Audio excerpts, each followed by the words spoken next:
Hello और स्वागत है लेसन नंबर 25 में प्रकाशित वाक्य के हमारे इस अध्ययन में। ये लेसन तो हमारे पिछले लेसन का कंटिन्यूएशन है, यानी सेशन 24 का, जो प्रकाशित वाक्य अध्याय 16 के बारे में है। और इस सेशन में हम प्रकाशित वाक्य अध्याय 16 से वचन 10 से लेकर वचन 21 तक अध्ययन करेंगे। हम प्रकाशित वाक्य की किताब का अध्ययन कर रहे हैं। हम ये देख रहे हैं कि जो न्याय परमेश्वर पृथ्वी पर लेकर आ रहे हैं, क्लेश काल के समय में लेकर आ रहे हैं। और ये तो 7 न्याय के 3 सेट के रूप में हैं। हमने अध्याय 6 में देखा, यहाँ 7 न्याय का पहला सेट है जिसे हम मुहर का न्याय कहते हैं। और फिर अध्याय 8 और 9 और अध्याय 11 में हमने 7 कटोरे के न्याय देखे। और अध्याय 16 में यहाँ पर न्याय के अंतिम सीरीज को हम देखते हैं। 7 न्याय जिन्हें कटोरे के न्याय कहते हैं या फिर प्रकोप का न्याय कहते हैं। पिछली बार सेशन 24 में हमने इन 7 न्याय में से पहले 4 न्याय देखे हैं। और इस लेसन में जैसे हम अध्याय 16 पूरा करेंगे, हम बाकी के 3 कटोरे के न्याय देखेंगे। देखिए, न्याय के पहले जो 2 सेट हमने देखे हैं और ये कटोरे का न्याय जो हम अध्याय 16 में देख रहे हैं, ये तो सच में बहुत ही ज़्यादा गंभीर न्याय होगा जो पृथ्वी पर आएंगे। देखिए, ये न्याय तो ये इस तरह से है कि इसका जो क्लाइमैक्स है वो तो उस युद्ध के साथ में होता है जो बहुत ही विख्यात है, जो कि हर्मगदोन का युद्ध है। और एक बात जो इस अध्याय से बहुत ही स्पष्ट रूप में दिखाई देती है कि उन लोगों के हृदय कितने कठोर हो गए थे जो इस पृथ्वी पर इन न्याय का अनुभव कर रहे थे। और हम ये सोच सकते हैं कि कैसे प्रेमी और दयालु परमेश्वर इस तरह के भयानक विपत्ति और मुश्किलों को, दर्द और मृत्यु को कैसे लेकर आ सकते हैं। हम इस अध्याय में देख सकते हैं कि जो लोग इस बात का अनुभव कर रहे थे, उन्होंने परमेश्वर के विरुद्ध दिल कठोर कर लिए थे। उन्होंने उसे परमेश्वर के रूप में नहीं जाना, उन्होंने उसे प्रभु स्वीकार नहीं किया, खुद को नम्र नहीं किया। लोगों ने अपने हृदय और मन में ठान लिया था कि परमेश्वर का इनकार करें, उन पर दया और अनुग्रह दिखाए जाने के बावजूद भी। तो फिर उनके लिए केवल न्याय ही बाकी रहा। तो आज के हमारे इस लेसन से 3 बातों को हम यहाँ पर देखेंगे। पहले तो हम बाकी 3 कटोरे के न्याय का विवरण देखेंगे, और दूसरी बात, हम उस आत्मिक बात के बारे में समझ पाएंगे जिसे हम मन कठोर करना कहते हैं। और फिर अंत में हम यहाँ पर हर्मगदोन के युद्ध के बारे में देखेंगे। ये तो वो अंतिम और बड़ा युद्ध होगा जो इस पृथ्वी पर होगा। ख्रिस्त विरोधी की सेना और मसीह यीशु की सेना में ये युद्ध होगा। तो हम यहाँ पर वचन को छोटे छोटे भागों में पढ़ने वाले हैं। हम पहले 5वें कटोरे का न्याय देखेंगे वचन 10 और 11 में, और फिर हम वचन में आगे बढ़ेंगे और 6वें और 7वें कटोरे का न्याय देखेंगे। तो आइए पहले पढ़ते हैं वचन 10 और 11। 5वें स्वर्गदूत ने अपना कटोरा उस पशु के सिंहासन पर उंडेल दिया और उसके राज्य पर अंधेरा छा गया। लोग पीड़ा के मारे अपनी अपनी जीभ चबाने लगे और अपनी पीड़ाओं और फोड़ों के कारण स्वर्ग के परमेश्वर की निंदा की, पर अपने अपने कामों से मन न फिराया। तो आइए प्रार्थना करते हैं। पिता परमेश्वर, हम धन्यवाद देते हैं कि आपने हमें एक और मौका दिया है कि आपके वचन का अध्ययन करें। परमेश्वर, जैसे पृथ्वी पर आने वाले इस विपत्ति के बारे में हम विवरण देखते हैं, हम प्रार्थना करते हैं प्रभु कि आप निरंतर हमारा उपयोग करते जाइए, कि हम सत्य बताते जाएं ज़्यादा से ज़्यादा लोगों को, कि वो इन भयानक बातों से बच सकें। प्रभु, हमारे हृदय को खोलिए और समझ की आंखें खोलिए ताकि हम इस सच्चाई को अच्छे से देख सके, ताकि आज हम इसे अच्छी तरह से देख सके। हम प्रार्थना करते हैं यीशु के नाम में। तो हम यहाँ पर वचन 10 और 11 में इस 5वें न्याय के बारे में देखते हैं। 5वें कटोरे का न्याय जो ख्रिस्त विरोधी के राज्य पर अंधकार लेकर आता है। और ये जो अंधकार है, इसका बहुत ही महत्व है, यानी वास्तविकता में भी, और साथ ही ये दर्शाता भी है। सबसे पहले याद रखिए कि कटोरे का चौथा न्याय जिसे हमने यहाँ पर लेसन 24 में देखा है, यानी सूरज की गर्मी के कारण लोग झुलस जाएंगे। सूर्य की गर्मी से सूरज की रोशनी झुलसा देती है और अब परमेश्वर तो उनके ऊपर बिल्कुल इसके विपरीत ही लेकर आते हैं। जब पूरी तरह से अंधेरा हो जाता है, इसका मतलब सब कुछ ठंडा होने लगता है।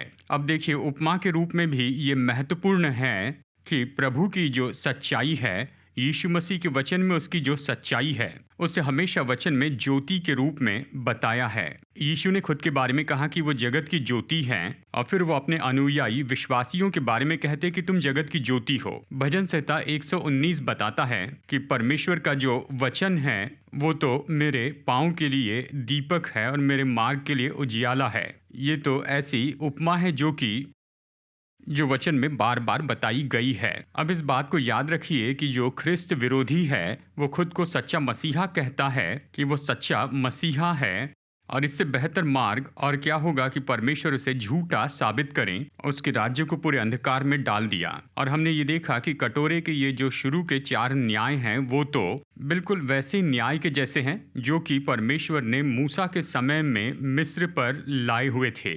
जब मूसा फिरौन से कह रहा था कि परमेश्वर के लोगों को जाने दे मिस्र के बंधन से। अब ये अंधकार की विपत्ति जो इस वचन में बताई है, ये तो मिस्र पर आए हुए 9वीं मरी के जैसे है, जिसे हम निर्गमन अध्याय 10 में पढ़ते हैं, जो मिस्र पर लाई गई थी। और अगर हम तुलना करते हैं मिस्र में आई हुई उस 9वीं मरी से इसके साथ, तो निर्गमन 10 में हम जो पढ़ते हैं तो ये पाएंगे कि यहाँ पर जो अंधकार बताया गया है ये पूरे संसार के ऊपर नहीं है, लेकिन ख्रिस्त विरोधी के सामर्थ की जगह पर ये सब होगा। उदाहरण के लिए निर्गमन अध्याय 10 में हम इस तरह से पढ़ते हैं, वचन 21 से वचन 23 में यहाँ मिस्र पर आई 9वीं मरी के बारे में बताया गया। फिर यहोवा ने मूसा से कहा, अपना हाथ आकाश की ओर बढ़ा कि मिस्र देश के ऊपर अंधकार छा जाए, ऐसा अंधेरा कि टटोला जा सके। तब मूसा ने अपना हाथ आकाश की ओर बढ़ाया और सारे मिस्र देश में 3 दिन तक घोर अंधकार छाया रहा। 3 दिन तक न तो किसी ने किसी को देखा और न कोई अपने स्थान से उठा, परंतु सारे इस्राएलियों के घरों में उजियाला रहा। यानी हम यहाँ पर इस तरह से देखते हैं कि जो कि मिस्र पर मरी आई, यानी अंधकार को चुना गया, और ये तो फिरौन और मिस्र के ऊपर लाया गया, पर परमेश्वर के लोगों पर नहीं। और शायद अब देखिए, हम ये अनुमान लगा सकते हैं कि ये जो अंधकार यहाँ पर हमारे अध्ययन वचन में लिखा है, इसका संबंध तो सीधे रूप में ख्रिस्त विरोधी के राज्य से है। उदाहरण के लिए क्लेश काल के संत इस पृथ्वी पर होंगे, यानी संसार के दूसरे भागों में, जो कि इस अंधकार में नहीं होंगे। और ऐसे बहुत से भविष्यवक्ता हैं जिन्होंने बताया कि इस पृथ्वी पर यह अंधकार का समय होगा। उदाहरण के लिए देखिए, भविष्यवक्ता आमोस, नहूम और सपन्याह, इन सब ने ऐसे समय काल के बारे में बताया, यानी अंतिम दिनों में परमेश्वर पृथ्वी पर अंधकार लाएंगे। और फिर निश्चय ही यहाँ पर यीशु मसीह ने क्रूस पर जाने के पहले इस तरह से बताया, उसने इस अंधकार के दिन के बारे में भविष्यवाणी करके बताया। मरकुस 13:24 में यीशु ने कहा, उन दिनों में उस क्लेश के बाद सूरज अंधियारा हो जाएगा और चांद प्रकाश न देगा। अब हम यहाँ पर इस तरह से अनुमान लगा सकते हैं कि वहाँ पर केवल स्वाभाविक प्रकाश नहीं होगा जो कि ग्रहों से आता है, जैसे कि सूरज और चांद, लेकिन ऐसी योग्यता नहीं होगी कि प्रकाश उत्पन्न करें जैसे हम करते हैं अपने पावर प्लांट्स में या फिर अप्लायंस में। यानी अगर आप सोचते हैं कि ये जो अलौकिक रूप में यहाँ पर अंधकार जो छा गया है ख्रिस्त विरोधी के राज्य पर, और फिर उसके पहले जो 4 न्याय आए थे, आप सोचेंगे कि लोग अपने घुटनों पर आ गए होंगे, परमेश्वर से क्षमा मांगेंगे और अपने हृदय से उसे खोजेंगे। अब देखिए, वचन 11 में हम बहुत ही अलग सी बात पढ़ते हैं। वचन 11 बताता है, अपनी पीड़ाओं और फोड़ों के कारण स्वर्ग के परमेश्वर की निंदा की, पर अपने अपने कामों से मन न फिराया। अब देखिए, यहाँ पर इस वचन में, और साथ ही हम वचन 21 में ये देखते हैं, जैसे हम इस अध्याय के अंत में आते हैं, और यही तो बताता है कि न्याय इतना तीव्र क्यों है जिसे हम यहाँ पर देखते हैं। और इस लेसन के शुरुआत में ही मैंने ये दशा आपको बताई है, जिसे मन की कठोरता कहते हैं। अब देखिए, आत्मिक रीति से ये तो मन को कठोर कर देना है, यानी हम में योग्यता नहीं होती है कि हम ये देख सके कि परमेश्वर हमारे मध्य में क्या कर रहे हैं, और परमेश्वर की ओर से सुन नहीं पाते हैं और वो क्या कहते हैं उसे नहीं समझ पाते। ये तो ऐसी दशा है जहाँ पर सारे अविश्वासी खुद को अंत में पाएंगे। अब कुछ अविश्वासी तो अज्ञानता के परमेश्वर से दूर हैं। उन्होंने कभी वचन नहीं सुना और गौर करने का मौका नहीं मिला। देखिए, ऐसे बहुत से अविश्वासी हैं जिन्होंने सुना है, सुसमाचार की मुख्य विचारधारा को सुना है, और उन्होंने जानबूझकर इनकार किया। और देखिए, इनकार करने से भी बढ़कर उन्होंने ये ठान लिया कि वो तो इसे सुनेंगे भी नहीं, यानी इसकी ओर गौर भी नहीं करेंगे। और यही तो सबसे बड़ी समस्या है कि ऐसे देशों में प्रचार करें जैसे कि भारत या फिर चाइना में या फिर मुस्लिम देशों में, जहाँ पर ऐसे लोगों को हम सुसमाचार प्रचार करते हैं जिन्होंने ठान लिया है क्योंकि वो अलग विश्वास को थामे हुए हैं। देखिए, ज़रूरी नहीं कि अविश्वासी हमेशा कठोर मन रखें, लेकिन विश्वासी तो पाएंगे कि वो खुद ऐसी दशा में आगे बढ़ रहे हैं कि मन कठोर कर दें। देखिए, इसे इंग्लिश में कहते हैं, जो शब्द है बैकस्लाइडिंग, जो ऐसी दशा के बारे में बताता है जहाँ पर विश्वासी, सच्चा विश्वासी अचानक खुद को ऐसी दशा में पाता है कि जो सच्चाई वो जानता है उसे अनदेखा करता है और इस तरह से दिखाता है कि अभी भी वो तो पाप में चल रहा है। देखिए, ऐसी दो परिस्थिति है जिसके बारे में हम कह सकते हैं कि हम इसे जान सकते हैं कि मन कठोर किया गया है, और इन दोनों में से पहली बात है पश्चाताप न किए गए पाप, और फिर दूसरा है घमंड। आइए पहले पश्चाताप न किए गए पाप देखते हैं। प्रेरित यूहन्ना के द्वारा परमेश्वर ने हमसे ये प्रतिज्ञा की है। पहला यूहन्ना 1:9 में, यदि हम अपने पापों को मान ले तो वो यानी परमेश्वर हमारे पापों को क्षमा करने और हमें सब अधर्म से शुद्ध करने में विश्वास योग्य और धर्मी है। देखिए, ये कह रहा है और हम इस वचन से यही ले सकते हैं, जब हम पाप में होते हैं तो हमने परमेश्वर की संगति से खुद को अलग कर दिया है। जब अपने पापों को हम प्रभु के सामने मानते हैं और उन पापों से पश्चाताप करते हैं, यहाँ पर हमें बताया है कि वो हमें शुद्ध करते हैं उस अधर्म से जो हमारे पापों के द्वारा हम पर आता है, और यह हमें परमेश्वर की संगति में वापस लेकर आता है। तो अब हम फिर से एक बार उसकी सुन पाते हैं, पवित्र आत्मा की अगुवाई और मार्गदर्शन जान पाते हैं कि हमें परमेश्वर की इच्छा में रखें। अगर हम बार बार अपने पापों को परमेश्वर के सामने अंगीकार न करें और उसके लिए पश्चाताप न करें, तो देखिए क्या होता है, वो जमा होते जाते हैं और ये तो हमारे जीवन में परमेश्वर की आवाज़ हम सुन नहीं पाते हैं। हम परमेश्वर की ओर से सुन नहीं पाते हैं और परमेश्वर की आत्मा के चलन के बारे में हमारी जो सचेतता है वो तो घटती चली जाती है। आप जो अपने हाथों से कलाकारी का काम करते हैं, आप जानते हैं कि आप अपने हाथों से एक ही काम को बार बार करते चले जाएं तो कुछ समय बाद आपके हाथ में इस तरह से मोटी चमड़ी जम जाती है। मैं गिटार बजाने वाला हूँ। जब मैं निरंतर गिटार बजाते चले जाता हूँ तो मेरी उंगलियों पर यहाँ पर मोटी चमड़ी हो गई। इसके कारण कई बार मेरे लिए असंभव हो जाता है कि इस तरह के टच स्क्रीन वाले फ़ोन का उपयोग करूं।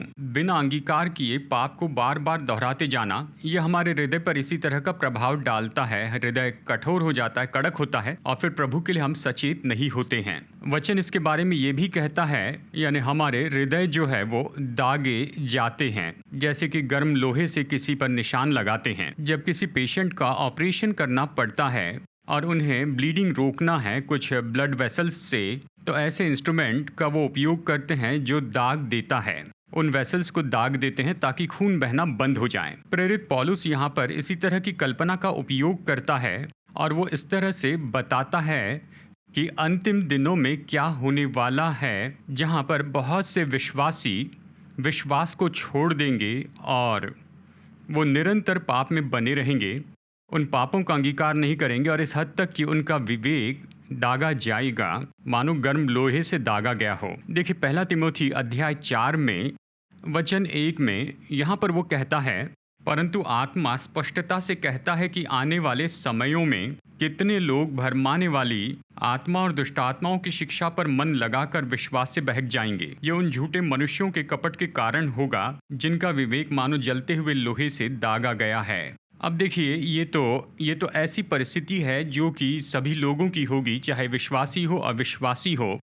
लोग तो ऐसी ही दशा में आ जाएंगे जब वो परमेश्वर कौन है इसे जानने से इनकार करते हैं, और विश्वासी की केस में वो पापों का अंगीकार नहीं करते ताकि परमेश्वर के साथ की संगति बनी रहे। और देखिए इस दशा के बारे में और भी पूरा विवरण कि लोग इसमें कैसे आते हैं, मैं सलाह दूंगा कि हम देखें रोमियो अध्याय 1 यहाँ वचन 18 से वचन 25 तक। अब हम इस पूरे वचन भाग को तो नहीं पढ़ेंगे, पर मैं सारांश में बताना चाहता हूँ कि ये वचन क्या बताता है। देखिए ये वचन का भाग हमें इस तरह से बताता है कि परमेश्वर का क्रोध जो न्याय के रूप में आता है वो तो मनुष्यों के ऊपर आता है, और खास करके क्योंकि वो तो परमेश्वर के बारे में सच्चाई को दबा देते हैं, वो अपनी समझ खोलने के लिए तैयार नहीं कि परमेश्वर के बारे में सच्चाई जाने। और वचन का भाग हमें बताता है कि मनुष्य के पास कोई बहाना नहीं होगा, क्योंकि देखिए परमेश्वर का ये जो स्वभाव गुण है, परमेश्वर के दिखने वाले गुण, ये स्पष्ट रूप में उसके द्वारा बनाई गई चीज़ों में दिखते हैं। परमेश्वर ये कहते हैं कि तुम्हें बाइबल का विद्वान होने की ज़रूरत नहीं कि ये जाने और जिसमें कोई संदेह ना हो कि परमेश्वर सच में हैं। और खैर बता दूं कि जो लोग विज्ञान के आधार पर परमेश्वर के अस्तित्व पर सवाल उठाते हैं, तो उनके लिए सोचने वाला या ऐसी साधारण विवरण ये है, ये सृष्टि जो हम देख रहे हैं, चाहे आप इसे बड़े भाग में देखें या इसे माइक्रोस्कोप में देखें, और यही उसके अस्तित्व के लिए विवरण देता है कि कुछ भी नहीं होने के बजाय वहाँ पर कुछ है। ये परमेश्वर का अस्तित्व है। रोमियो 1 में पौलुस इस तरह बताता है, उस बड़े ज्ञान के बावजूद जो कि सबसे महान ज्ञान है, मनुष्यों ने तो निश्चय ही परमेश्वर को जानकर उसको महिमा देने से इनकार किया, और इसलिए परमेश्वर ने उन्हें छोड़ दिया उस दशा में जहाँ पर वो अपनी इच्छा से अंधकार में रहना चाहते हैं। अब लोग तो खुद जानबूझकर उस अंधकार में ही रहना चाहते हैं, जैसे यहाँ पर यानी यूहन्ना का सुसमाचार इस तरह से बताता है, अंधकार में ज्योति चमकी लेकिन अंधकार ने उसे नहीं जाना। और यही तो कठोर दिल की दशा होती है, और यह हमें लेकर आता है ये दूसरी बात जो कठोर मन की ओर लेकर जाती है, और वो घमंड है। यूहन्ना के पहली पत्री में प्रेरित यूहन्ना हमें जीविका के घमंड के बारे में चेतावनी देता है। परमेश्वर ने मनुष्यों को जीवन दिया, और पूरी सृष्टि में केवल मनुष्य ही ऐसे हैं जो परमेश्वर के स्वरूप में बने हैं। और देखिए हमें तो कारण जानने की योग्यता दी है, बातचीत करने की, योजना बनाने की, डिज़ाइन करने की योग्यता दी है, और पूरी मानवता तो ये सारी योग्यता जो हमें दी है उसे लेकर इस बात पर घमंड करते हैं कि हम तो इन्हीं सारे सच्चाई का स्रोत हैं, हम ही ज्ञान के स्रोत हैं, हम में वो सारी योग्यता है जो कि मनुष्य को परमेश्वर से दूर रहते हुए चाहिए। अब देखिए ये घमंड है जब ये मनुष्य के जीवन में आ जाता है, और इसके कारण वो परमेश्वर का इनकार करते हैं और सच में लोगों को सिखाते हैं कि परमेश्वर पर विश्वास करना ये तो निश्चय ही गलत है, विज्ञान के विरुद्ध में है, और ये तो पिछड़े हुए लोगों का चिन्ह है। संसार में इस तरह की विचारधारा प्रबल हो रही है कि वो तो स्वतंत्र होकर जी सकते हैं, खुद पर आधारित रह सकते हैं और उस पर ही बने रह सकते हैं, परमेश्वर से मदद लिए बिना। अब मैं आपको बताना चाहता हूँ ये बात जो कि हमने सीखी है नीति वचन अध्याय 14 से वचन 12 में। यहाँ हम पढ़ते हैं, ऐसा मार्ग है जो मनुष्य को ठीक जान पड़ता है, परंतु उसके अंत में मृत्यु ही मिलती है। अब चलिए हम छठे कटोरे के न्याय को देखते हैं, जो हम यहाँ हमारे संदर्भ के वचन 12 से 16 में देख सकते हैं। यहाँ हम पढ़ते हैं, छठवें स्वर्गदूत ने अपना कटोरा महानदी फरात पर उंडेल दिया, और उसका पानी सूख गया कि पूर्व दिशा के राजाओं के लिए मार्ग तैयार हो जाए। फिर मैंने उस अजगर के मुंह से और उस पशु के मुंह से और उस झूठे भविष्यवक्ता के मुंह से 3 अशुद्ध आत्माओं को मेंढक के रूप में निकलते देखा। ये चिन्ह दिखाने वाली दुष्ट आत्माएं हैं जो सारे संसार के राजाओं के पास निकल कर इसलिए जाती है कि उन्हें सर्वशक्तिमान परमेश्वर के उस बड़े दिन की लड़ाई के लिए इकट्ठा करें, यानी परमेश्वर के उस बड़े दिन की लड़ाई के लिए इकट्ठा करें। देख मैं चोर के समान आता हूँ, धन्य है वो जो जागता रहता और अपने वस्त्र की चौकसी करता है कि नंगा न फिरे और लोग उसका नंगापन न देखें। और उन्होंने उनको उस जगह इकट्ठा किया जो इब्रानी में हर्मगिदोन कहलाता है। अब यहाँ पर देखिए, जब ये छठा कटोरा उंडेल दिया जाता है तो फरात नदी जो है वो सूख जाती है। देखिए, फरात नदी तो सच में ऐसी पुरानी नदी है जिसके बारे में उत्पत्ति की किताब में भी बताया गया है, और ये तो सबसे पुरानी पहचाने जाने वाली नदी में से एक है पूरे संसार में। अब ये फरात जो नदी है ये दक्षिणी टर्की के पहाड़ से शुरू होती है और ये 1700 मील तक बहती है सीरिया और इराक में, पूरे पर्शियन प्रांत में, और ये उत्तरी पश्चिम से दक्षिणी पूर्व की ओर इस तरह से बहती है। अब ये तो प्राकृतिक सीमा निश्चित करती है पूर्व के देशों की और पश्चिम के देशों की। तो परमेश्वर क्या कर रहे हैं, वो ये स्वाभाविक रुकावट दूर कर रहे हैं।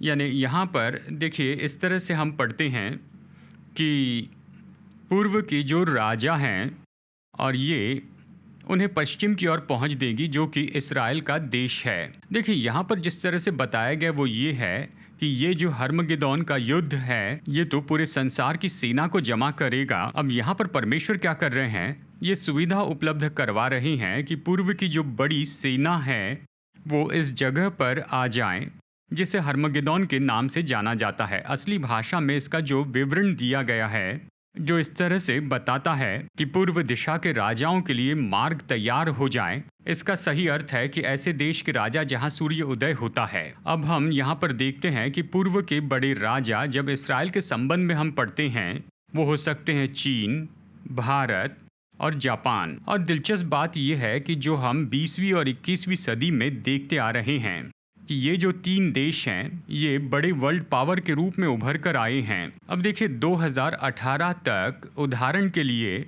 माना जाता है कि चीन की जो सेना है यानी उनकी स्टैंडिंग आर्मी की क्षमता 2 मिलियन सिपाही हैं, और इसी तरह से जब भारत की सेना का अनुमान लगाया जाता है 1.4 मिलियन। यानी देखिए दोस्तों, आप शायद बेहतर रूप में जानते हैं, लेकिन जो रिसर्च मैंने देखा यानी 1.4 मिलियन सिपाही हैं। तो हम कल्पना कर सकते हैं कि जैसे ये अंतिम युद्ध यहाँ पर आकार ले रहा है और निश्चय ही अविश्वास करने वाला संसार और खास करके पूर्व के देश और पूरे संसार के सभी देश, यानी ऐसे लाखों लाखों लोग होंगे जो कि प्रभु यीशु के विरुद्ध में होंगे।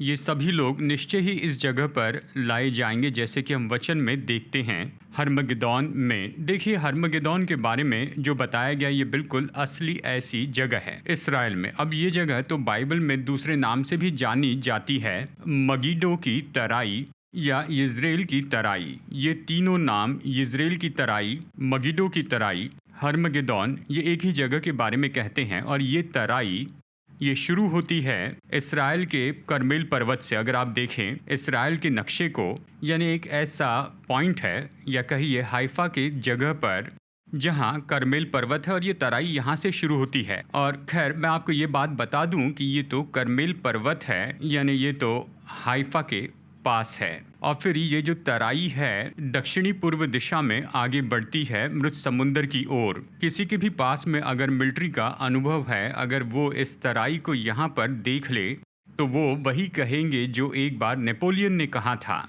कि इजराइल की तराई तो इस पृथ्वी पर प्राकृतिक रूप में बनाई गई युद्ध के लिए जगह है। ये तो प्राकृतिक सुपर हाईवे है जो कि भूमध्य सागर से सीधा इस्राएल तक का भाग है। उदाहरण के लिए आप कल्पना कर सकते हैं, यदि कोई ट्रांसपोर्ट करने वाले जहाज हाइफा के समुद्र किनारे पर रहें और वो अपने ट्रूप्स और कार्गो को अनलोड करें, ये तो प्राकृतिक ऐसा लैंड फॉर्मेशन होगा जिसमें से उनका ट्रूप आगे बढ़ सकता है इस्राएल देश की ओर। तो आप कल्पना कर सकते हैं कि पूर्व की जो सेना है वो दक्षिणी पूर्व भाग के तराई में से आ सकती है और बड़ी ही आसानी से पूरे देश में फैल सकती है। तो हम यहाँ पर देखते हैं कि जब छठे कटोरे का न्याय उंडेला जाएगा तब परमेश्वर यहाँ पर यही कर रहे हैं कि ये मार्ग तैयार कर सके कि संसार के ये लोग जो परमेश्वर का विरोध करते हैं वो सब इस्राएल देश में लाए जाएं, और ख़ास करके ये तो यरूशलेम के शहर में जाएंगे। अब हम यहाँ पर बहुत ही दिलचस्प बात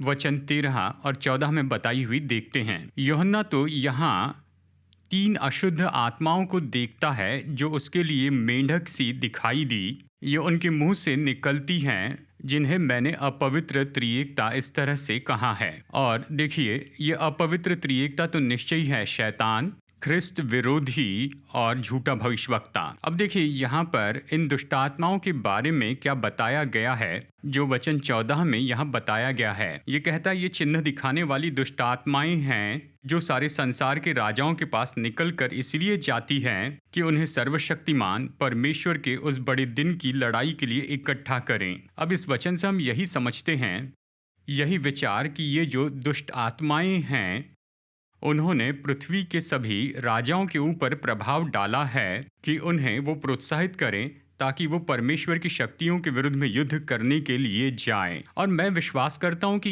यही तो इस पृथ्वी पर जितने भी युद्ध हुए हैं उसके पीछे का स्वभाव गुण है कि इन दुष्टात्माओं के प्रभाव के कारण ही ये सारे मतभेद हुए, जिसके कारण इतनी ज़्यादा हिंसा पृथ्वी पर हुई। यानी इन आत्माओं को परमेश्वर ने अनुमति दी थी कि वो इस अपवित्र त्रिएकता से निकलकर काम करें, कि उसे उकसाएं जो इस पृथ्वी के लोग अपने हृदय में हर तरह से करना चाहते थे। और वो यही है कि पवित्र परमेश्वर की शक्तियों का विरोध करे और उन्हें हरा दे। अब देखिए यहाँ पर ये जो विवरण है कि वो युद्ध भूमि में जमा हो रहे हैं, इसके बीच में प्रभु यीशु मसीह वचन 15 में एक चेतावनी देते हैं। और वो चेतावनी देते हैं कि जो लोग बुद्धिमान हैं वो तो अपने आप को ऐसे वस्त्र पहने रखेंगे जो कि मसीह यीशु की धार्मिकता होगी। कहीं ऐसा ना हो कि वे नंगे पाए जाएं, यानी अपने ही गलत कामों में पाए जाएं और फिर इस युद्ध के कारण वो इस तरह से नाश हो जाएं। वचन 16 में हम यहाँ पर देखते हैं, यानी वो इन सब को जमा कर रहे हैं। दुष्ट आत्मा इन्हें प्रोत्साहित करती है संसार के राजाओं को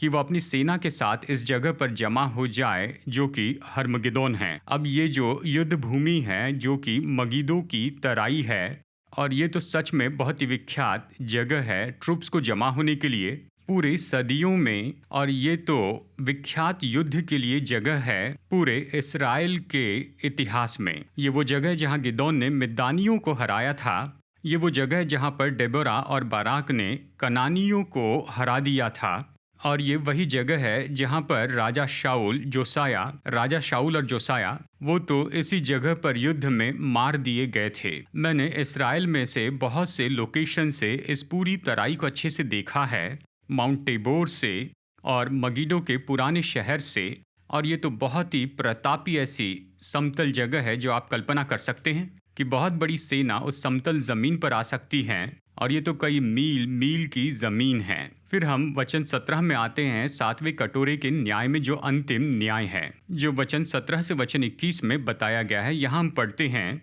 वचन 17 से आगे, 7वें स्वर्गदूत ने अपना कटोरा हवा पर उंडेल दिया और मंदिर के सिंहासन से ये बड़ा शब्द हुआ कि हो चुका। फिर बिजलियां चमकी और शब्द और गर्जन हुए। और एक ऐसा बड़ा भूकंप आया कि जब से मनुष्य की उत्पत्ति पृथ्वी पर हुई तब से ऐसा बड़ा भूकंप कभी ना आया था। इससे उस बड़े नगर के 3 टुकड़े हो गए और जाति जाति के नगर गिर पड़े। और बड़े बेबीलोन का स्मरण परमेश्वर के यहाँ हुआ कि वो अपने क्रोध की जलजलाहट की मदिरा उसे पिलाए।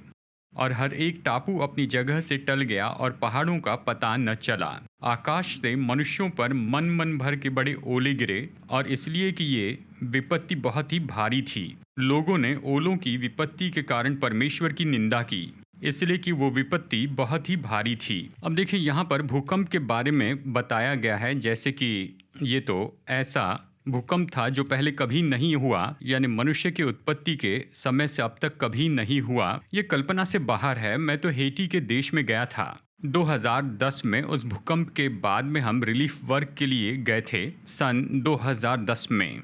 और मैं आपको बताऊं, उस भूकंप ने उस देश के सभी घरों को गिरा दिया। और ये तो भूकंप ऐसा था जो एक टापू के देश पर आया था। उदाहरण के लिए मेरे देश के लोगों ने उसका कोई अनुभव नहीं किया और ना ही आपके देश के लोगों ने। वचन 20 में यहाँ पर हम पढ़ते हैं कि हर एक टापू अपनी जगह से टल गया और पहाड़ों का पता न चला। वचन 19 में हम पढ़ते हैं कि जाति जाति के नगर गिर पड़े जैसे कि उनकी राजधानी गिर गई। यानी जो नुकसान होगा और इसकी तीव्रता जो कि अंतिम भूकंप की होगी, कल्पना करने या इसके बारे में बताना भी मुश्किल है। देखिए वचन में एक भाग है जकरिया भविष्यवक्ता के द्वारा जो इसी समय के बारे में बताता है, और ये भी बताता है कि कैसे यरूशलेम के शहर के निकट इस भूकंप को महसूस किया जाएगा। जकरिया अध्याय 14 वचन 4 और 5 में हम पढ़ते हैं, उस दिन वो यानी यीशु जैतून के पर्वत पर पाँव धरेगा और जो पूर्व की ओर यरूशलेम के सामने है ये कहता है। तब जैतून का पर्वत पूर्व से लेकर पश्चिम तक बीचों बीच से फटकर बहुत बड़ा खड्ड हो जाएगा। तब आधा पर्वत उत्तर की ओर और आधा दक्षिण की ओर हट जाएगा। तब तुम मेरे बनाए हुए इस खड्ड से होकर भाग जाओगे, क्योंकि वो खड्ड आसेल तक पहुंचेगा, वरन तुम ऐसे भागोगे जैसे उस भूकंप के डर से भागे थे जो यहूदा के राजा उज्जिया के दिनों में हुआ था। अब देखिए यहाँ पर ये कहता है जैतून के पर्वत पर खड़ा रहेगा, और देखिए इस समय उसके ऊपर बहुत बड़ी सेमेट्री है। और जब आप नीचे देखते हैं इसराइल के देश की ओर, आप पूर्वी फाटक की ओर देखते हैं यरूशलेम के इस पुराने नगर में, तो देखिए यहाँ पर जो बताया गया है कि जैतून के पर्वत का एक भाग यहाँ पर उत्तर की ओर सरक जाएगा और दूसरा भाग दक्षिण की ओर सरक जाएगा, और इसके कारण बीच में ऐसी तराई या फिर जगह होगी जो कि यरूशलेम के पूर्वी भाग से होगी और वो पूर्व की ओर बढ़ेगी यरदन की ओर। अब बात तो यही है कि केवल यही बात नहीं है, क्योंकि हम यहाँ पर वचन 21 में देखते हैं कि आकाश से मनुष्यों पर मन मन भर के बड़े ओले गिरे, यानी मन भर के ओले गिरे। अब देखिए उस समय मन यानी वो तो उनके नाप का एक तरीका था, ये शायद 100 पौंड्स होगा या कहिए 50 किलो का होगा, ऐसा वजन जो कि हम जानते हैं। तो कल्पना कीजिए कि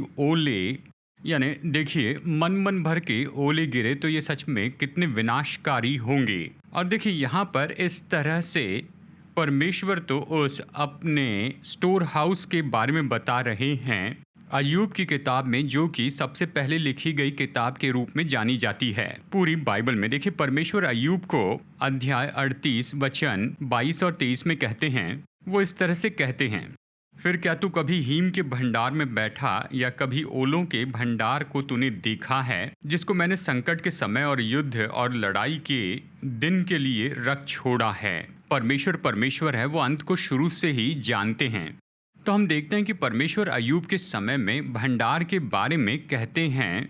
ये तो ओले हैं जो परमेश्वर ने वहाँ पर जमा करके रखे हैं इस न्याय के लिए, जिसके बारे में हम यहाँ प्रकाशित वाक्य में पढ़ रहे हैं। अब देखिए ये था अध्याय 16, अंतिम सीरीज उन 7 न्याय का जो कि परमेश्वर पृथ्वी पर लाएंगे इस क्लेश काल के समय में। तो अगली बार सेशन 26 में हम यहाँ पर गहराई से अध्ययन करेंगे, जिसे हम उपमा के वचन भाग कहते हैं, और हम यहाँ पर सीखेंगे 2 यानी रहस्यमय चरित्र के बारे में, यानी लाल स्त्री और लाल पशु।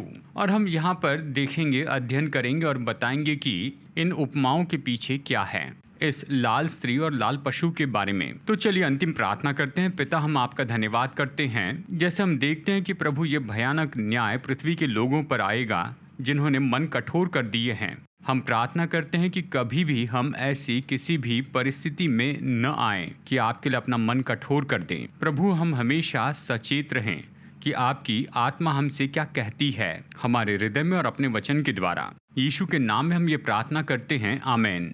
इस सेशन में जुड़ने के लिए धन्यवाद। आशा है कि अगली बार आप हमारे साथ में जुड़ेंगे। लेसन नंबर 26 में प्रभु आशीष दे।